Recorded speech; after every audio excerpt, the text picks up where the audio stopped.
नमस्कार भैया बहनों, आज हम जंतु जगत के अगले भाग के बारे में पढ़ेंगे। पिछले भाग में हमने जंतु जगत की विशेषताएं, सम्मिति के प्रकार और जंतु जगत के अंतर्गत आने वाले फाइलम जैसे पोरीफेरा, सिलेंट्रेटा, प्लेटीहेल्मिन्थस, निमेटोडा यानी एस्केहेल्मिन्थस के बारे में पढ़ा था। इनके लक्षण एवं उदाहरण के बारे में पढ़ा था। जंतु जगत के इस भाग में हम फाइलम एनिलिडा के लक्षण और उदाहरण, फाइलम आर्थ्रोपोडा के लक्षण और उदाहरण, फाइलम मोलस्का के लक्षण और उदाहरण, फाइलम इकाइनोडर्मेटा के लक्षण और उदाहरण पढ़ेंगे। संघ एनिलिडा, इस संघ के अंतर्गत उच्च श्रेणी के कृमि मतलब उच्च श्रेणी के कीड़ों को रखा गया है जिनका शरीर खंडयुक्त होता है।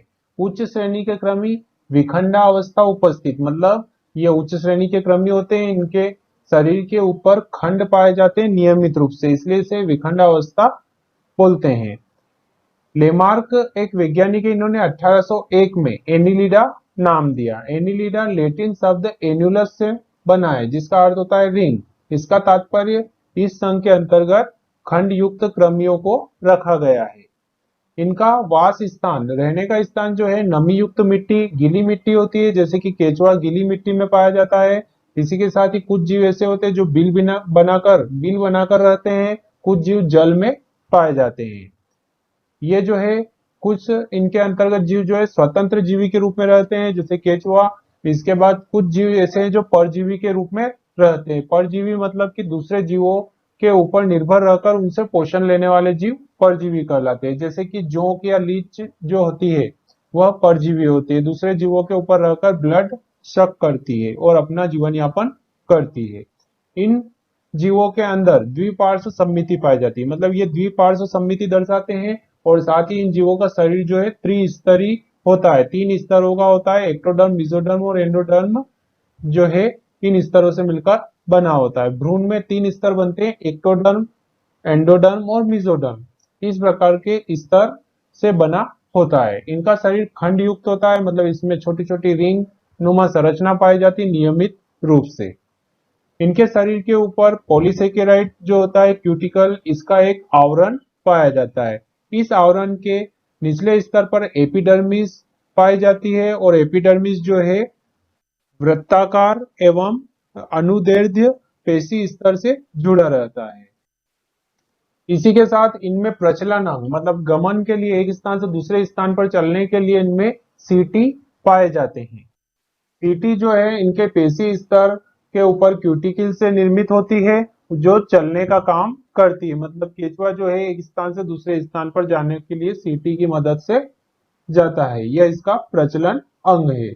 कुछ जंतुओं में यह जो सीटी होती है यह पार्श्व पादपों मतलब कि पेरापोडिया में परिवर्तित हो जाती है और पेरापोडिया के माध्यम से ये एक स्थान से दूसरे स्थान पर जाते हैं।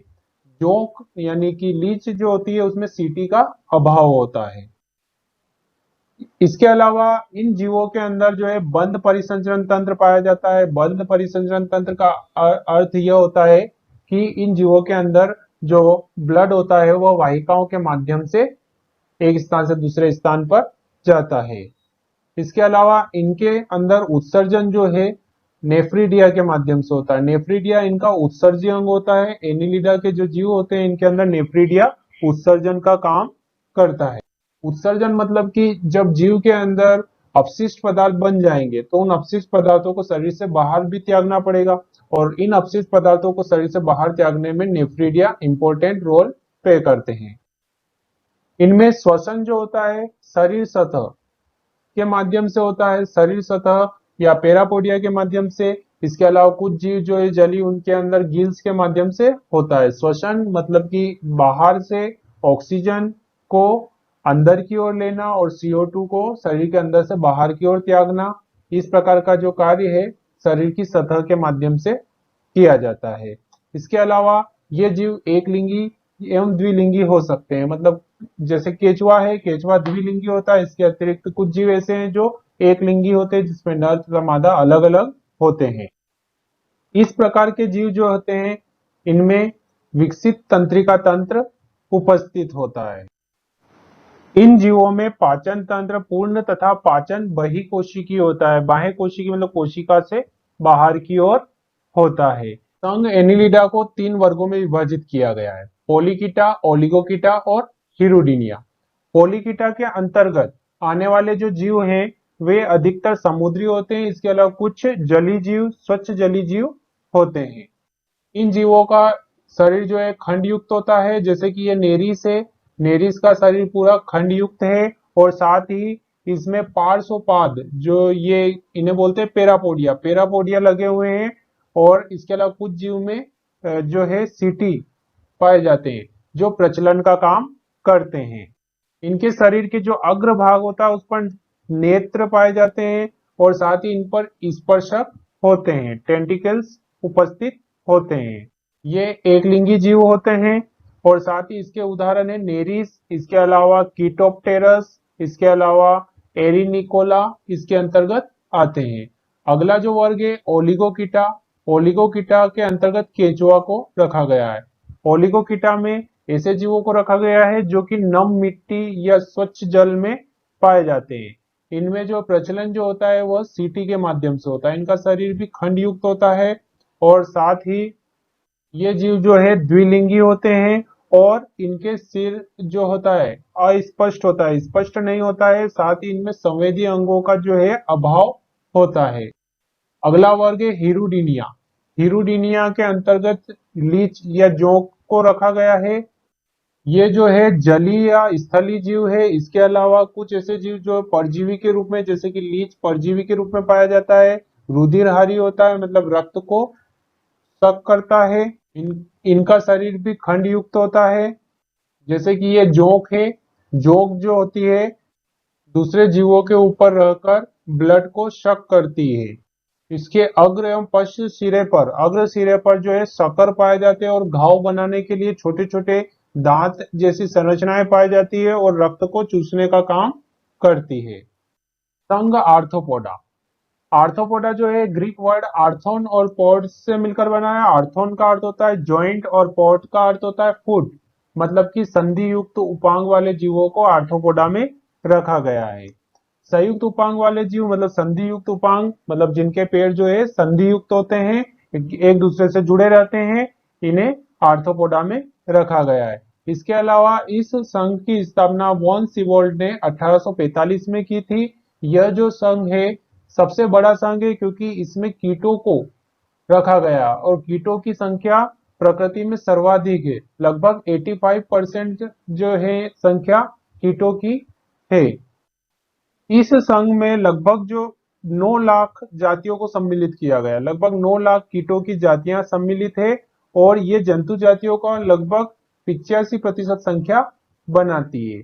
इस संघ के जो जंतु होते हैं वह सभी आवासों में पाए जाते हैं। इनका जो वास स्थान होता है वायु, जल, स्थल और कुछ जीव जो होते हैं परजीवी के रूप में भी पाए जाते हैं, मतलब ये सभी स्थानों पर पाए जाते हैं। इनका जो शरीर होता है काइटिनस होता है, मतलब इनके शरीर के ऊपर काइटिन का बना बाह्य कंकाल पाया जाता है। शरीर जो होता है द्विपार्श्व सममिति दर्शाता है। त्रिस्तरीय होते हैं, मतलब इनका शरीर जो है त्रिस्तरीय होता है, एक्टोडर्म, मेसोडर्म, एंडोडर्म से मिलकर बना होता है। शरीर पर खंड पाए जाते हैं, मतलब विखंडित होते हैं। इनके शरीर का जो गठन होता है वह अंग स्तर का होता है, मतलब इसमें अंगों का निर्माण होने लगता है और अंग मिलकर इसके शरीर के अंदर शरीर का गठन करते हैं। शरीर जो है सिर, वक्ष और उदर में बटा रहता है। सिर भाग अलग रहता है, वक्ष अलग रहता है, उदर मतलब सिर, वक्ष और उदर में इनका शरीर बटा रहता है। आर्थ्रोपोडा में आने वाले जो जीव है उनमें खुला परिसंचरण तंत्र पाया जाता है, मतलब इनके अंदर जो रक्त का प्रवाह जो होता है वह डायरेक्ट हीमोसिल गुहा में रहता है। इनमें रक्त वाहिनियां नहीं पाई जाती। साथ ही इनका जो रक्त होता है उसमें हीमोसाइनिन वर्णक होता है, हीमोग्लोबिन नहीं होता है। हीमोसाइनिन वर्णक होने के कारण इनके रक्त का कलर लाल नहीं होता है। इनमें जो है श्वसन जो है शरीर की सतह, कुछ जीवों में गिल्स की सहायता से और कुछ जीवों में श्वासनाल मतलब ट्रेकिया की सहायता से श्वसन होता है। ये जीव जो होते हैं एक लिंगी होते हैं। इस प्रकार के जीवों के अंदर जो है उत्सर्जन के लिए ग्रीन ग्लैंड्स या मेल्पिजियन ट्यूब्यूल्स पाई जाती है, जो कि जीवों के अंदर बनने वाले अपशिष्ट पदार्थों को शरीर से बाहर त्यागने का काम करती है। अब हम संघ आर्थ्रोपोडा के अंतर्गत आने वाले कुछ उदाहरणों को पढ़ते हैं। जैसे कि यह हमें किंग क्रेब दिखाई दे रहा है, इसे लिमुलस बोलते हैं। यह जीव जो है आर्थ्रोपोडा संघ के उपसंघ मतलब कि इसके जो क्लास होती है उसकी चेलीसिरेटा में रखा गया है। चेलीसिरेटा में लिमुलस मतलब किंग क्रेब मतलब केकड़े को रखा गया है। इसका शरीर जो होता है सिरोवक्ष और उदर में विभाजित रहता है, मतलब इसमें सिरोवक्ष वक्ष और सिर जो है एक दूसरे के साथ जुड़े हो जाते हैं, इसलिए इसको सिरोवक्ष यानी कि सिफेलोथोरेक्स बोलते हैं, और उदर में विभाजित रहता है। साथ ही यह जो जीव है समुद्री जीव है, समुद्र के किनारों पर पाया जाता है और इसमें जो है संयुक्त नेत्र पाए जाते हैं। साथ ही इसके उपांग जो होते हैं वह संयुक्त होते हैं।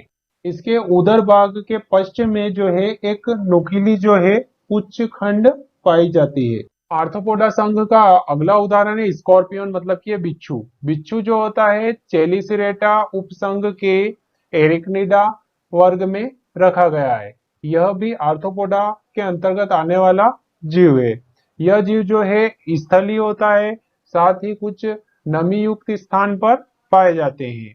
ये जीव जो है इनमें संधि युक्त उपांग मतलब संधि युक्त इनमें पैर पाए जाते हैं और साथ ही इसमें सरल नेत्र पाई जाती है। यह बिच्छू जो है जहरीला होता है और अपनी सुरक्षा के लिए अपने जहर को जो है डंक के माध्यम से दूसरे जीव पर आक्रमण करता है। यह जीव जो है एक लिंगी होता है और इस जो एरेक्निडा वर्ग के अंतर्गत आने वाले जो अधिकतर जीव है वह जो अंड प्रजक होते हैं मतलब अंडों को देते हैं। आर्थ्रोपोडा का अगला उदाहरण जो है स्पाइडर मतलब कि मकड़ी है। यह भी आर्थ्रोपोडा के अंतर्गत आने वाला जो है कीट है। इसके बाद आर्थ्रोपोडा का अगला उदाहरण प्रॉन मतलब कि झींगा, हम सामान्य भाषा में झींगा मछली बोलते हैं या पेलिमोन बोलते हैं। यह भी आर्थ्रोपोडा के अंतर्गत आने वाला जीव। इसके अलावा कॉकरोच, मॉस्किटो मतलब मच्छर, ये भी जीव जो है आर्थ्रोपोडा के इंसेक्टा वर्ग में रखे गए हैं। इनमें भी संधि युक्त उपांग पाए जाते हैं, इनमें टेंटिकल्स होते हैं, संयुक्त नेत्र पाए जाते हैं। इसके अतिरिक्त इंसेक्टा जो है आर्थ्रोपोडा का वर्ग है, इसमें कॉकरोच, टिड्डा, जू, इसके अलावा मक्खी, मच्छर, तितली इन सभी को रखा गया है। अगला संघ है Mollusca, phylum Mollusca. Mollusca molluscs से मिलकर बना है। मोलस्कस का अर्थ होता है सॉफ्ट मतलब कि कोमल शरीर वाले जीवों को मोलस्का में रखा गया है। मोलस्का संघ के अंतर्गत आने वाले जीव जो है ये जीव जो है आर्थ्रोपोडा के बाद दूसरा स्थान रखते हैं, मतलब आर्थ्रोपोडा के बाद जीवों की संख्या में देखें तो मोलस्का के अंतर्गत आने वाले जीव है। मोलस्का के अंतर्गत आने वाले जीव जो है कोमल शरीर युक्त होते हैं, लेकिन इनके शरीर के चारों ओर एक आवरण पाया जाता है जो कि कठोर होता है, जिसे मेंटल या प्रावार बोलते हैं। यह जो है कैल्शियम से मिलकर बना होता है। इनका शरीर जो होता है कोमल होता है, इसलिए इन्हें कोमल शरीर वाले जीव कहा जाता है। साथ ही इनके शरीर का संगठन जो है अंग स्तर का होता है, मतलब इनमें अंगों का निर्माण होने लगता है। साथ ही ये जीव जो है जलीय होते हैं, इनका वास स्थान जलीय होता है, स्वच्छ जलीय, समुद्री, इसके अलावा झीलों में पाए जाते हैं। जैसे शंख या यूनियो, पाइला, ऑक्टोपस, ये सभी जीव मोलस्का के अंतर्गत आते हैं। इन जीवों के शरीर के चारों ओर कैल्शियम कवच युक्त मेंटल पाया जाता है जो इनके कोमल शरीर को सुरक्षा प्रदान करता है। जैसे शंख हमने देखा है। इनका शरीर भी त्रिस्तरीय होता है, 3 स्तरों से मिलकर बना होता है, एक्टोडर्म, मेसोडर्म और एंडोडर्म से। इनके शरीर पर किसी प्रकार के कोई खंड नहीं होते हैं, इनका शरीर एक खंड विहीन होता है। साथ ही इनके जो अंदर श्वसन श्वसन जो होता है गिल्स के माध्यम से होता है, मतलब श्वसन अंग जो है इनका गिल्स होता है जो गैसीय विनिमय का काम करता है। इन जीवों के अंदर बंद परिवहन तंत्र, बंद परिसंचरण तंत्र, जिसमें रक्त जो है वाहिकाओं के माध्यम से एक स्थान से दूसरे स्थान पर जाता है। साथ ही इनके रक्त में हीमोसाइनिन श्वसन वर्णक उपस्थित होता है और इन जीवों के अंदर अपशिष्ट पदार्थों को बाहर निकालने का काम मतलब उत्सर्जन का काम जो है मेटानेफ्रिडिया करते हैं और साथ ही इन जीवों के अंदर तंत्रिका तंत्र सुविकसित होता है मतलब तंत्रिका तंत्र उपस्थित होता है और ये एक लिंगी या द्विलिंगी जीव इस संघ के अंदर सम्मिलित किए गए हैं। संघ मोलस्का के अंतर्गत आने वाले कुछ उदाहरण पढ़ते हैं जैसे नियोपिलाइना। नियोपिलाइना जो है मोलस्का संघ के वर्ग मोनोप्लेकोफोरा में रखा गया है। मोनोप्लेकोफोरा के अंतर्गत जो जीव आते हैं द्विपार्श्व सममिति शरीर वाले और साथ ही इनके शरीर पर जो है गुंबद नुमा प्रवार या कवच पाई जाती है। गुंबद नुमा प्रवार या कवच पाई जाती है।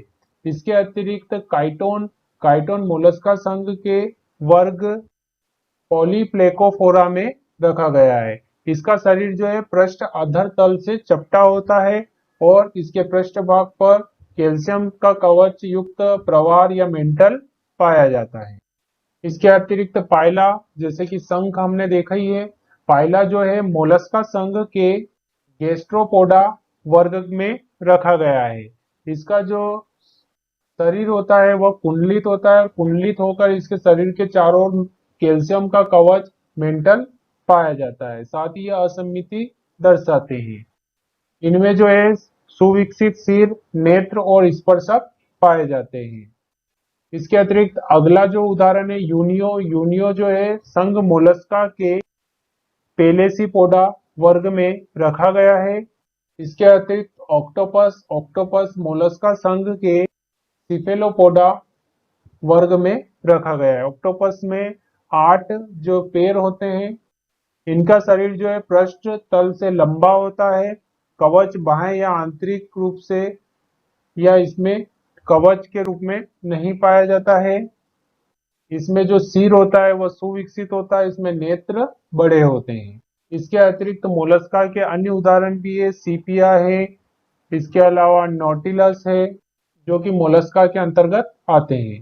संघ इकाइनोडर्मेटा। संघ इकाइनोडर्मेटा मतलब इकाइनोस और डर्मा से मिलकर बना है। इकाइनोस का अर्थ होता है स्पाइनी मतलब कंटक युक्त और डर्मा मतलब की त्वचा या स्किन मतलब कंटक युक्त त्वचा वाले जीवों को इकाइनोडर्मेटा में रखा गया। मतलब ऐसे जीव जिनके शरीर की त्वचा पर छोटे छोटे कंटक पाए जाते हैं कांटे पाए जाते हैं उन्हें इकाइनोडर्मेटा संघ में रखा गया है। कंटक युक्त त्वचा वाले जीवों को इकाइनोडर्मेटा में रखा गया है। इकाइनोडर्मेटा संघ जो है जेकब क्लीन ने सन 1738 में सी ऑर्चिन एक जीव है जो समुद्री जीव है के लिए इस संघ को दिया था। इनका शरीर भी खंड विहीन होता है गोल बेलनाकार और तारे के समान होता है। इनका जो वास स्थान होता है जलीय जीव है। अधिकांश जो जीव होते हैं वो जलीय होते हैं। इनमें स्पष्ट सिर का अभाव होता है। साथ ही इनका शरीर त्रिस्तरीय देह गुहा युक्त होता है। त्रिस्तरीय मतलब इसमें 3 स्तर से मिलकर बना होता है। साथ ही ये जीव जो है अरिसमिति दर्शाते हैं। ये इनका महत्वपूर्ण लक्षण है। इनकी जो देह भित्ति पर कैल्शियम भी कंटक पाए जाते हैं। कैल्शियम से मिलकर बने छोटे छोटे कांटे के समान संरचना इनके शरीर की देह भित्ति पर पाई जाती है। इनके अंदर जल संवहन तंत्र उपस्थित होता है। साथ ही इनके अंदर ट्यूब फीट मतलब नालपाद होते हैं और नालपाद की सहायता से ये एक स्थान से दूसरे स्थान पर जाते हैं मतलब गमन करते हैं। साथ ही भोजन को ग्रहण करना श्वसन संबंधी कार्य भी नालपाद की सहायता से किए जाते हैं। इन जीवों के अंदर पुनरुद्भवन की क्षमता होती है मतलब इनके किसी भी भाग के कट जाने पर उसके नए निर्माण की क्षमता होती है मतलब कि उसका नया रूप बन जाता है। इसलिए इनके अंदर पुनरुद्भवन की क्षमता उपस्थित होती है। अब हम संघ इकाइनोडर्मेटा के अंतर्गत आने वाले जीवों को पढ़ते हैं जैसे कि स्टारफिश तारा मछली। तारा मछली को इकाइनोडर्मेटा के वर्ग एस्टेरॉइडिया में रखा गया है। जैसा कि इनका शरीर जो है चपटा होता है तारे के समान होता है। साथ ही ये जो है अरिसमिति दर्शाते हैं। इसे समुद्री तारे के नाम से जाना जाता है। इसी के साथ ही इनमें 5 भुजाएं होती हैं। इनमें नालपाद पाए जाते हैं जिसके माध्यम से प्रचलन करते हैं। इसके अतिरिक्त इकाइनोडर्मेटा का अगला उदाहरण सी लिली है। इसे जो है इकाइनोडर्मेटा के पेल्मेटिजोआ उपसंघ के क्रिनाइटिया में रखा गया है। क्रिनाइटिया वर्ग में रखा गया है। इसे समुद्री लिली के नाम से जाना जाता है। इसका शरीर जो होता है एक वृत्त के माध्यम से सतह से चिपका हुआ रहता है। इसकी जो भुजाएं हैं वह साकित होकर ऊपर की ओर निकली हुई रहती है। इसके अतिरिक्त सी कुकुम्बर जो है इकाइनोडर्मेटा के होलोथुराडिया वर्ग में रखा गया है। यह जो है समुद्री खीरा के नाम से जाना जाता है। सी कुकुम्बर जो है समुद्री खीरे के नाम से जाना जाता है। इसका शरीर जो है लंबा, मोटा और खीरे के समान होता है, इसलिए इसको सी कुकुम्बर कहते हैं। इसके अतिरिक्त सी ऑर्चिन जो है इकाइनोइडिया वर्ग में रखा गया है और इसी के आधार पे जेकब क्लीन वैज्ञानिक ने इकाइनोडर्मेटा संघ दिया था। जंतु जगत के संघ इकाइनोडर्मेटा तक हमने पढ़ा है। अगले भाग में हम जंतु जगत का कॉर्डेटा संघ और कॉर्डेटा संघ के अंतर्गत आने वाले उपसंघ मतलब सब फाइलम के और उनके वर्ग के बारे में पढ़ेंगे। उनके लक्षण और उदाहरण के बारे में अगले भाग में पढ़ेंगे।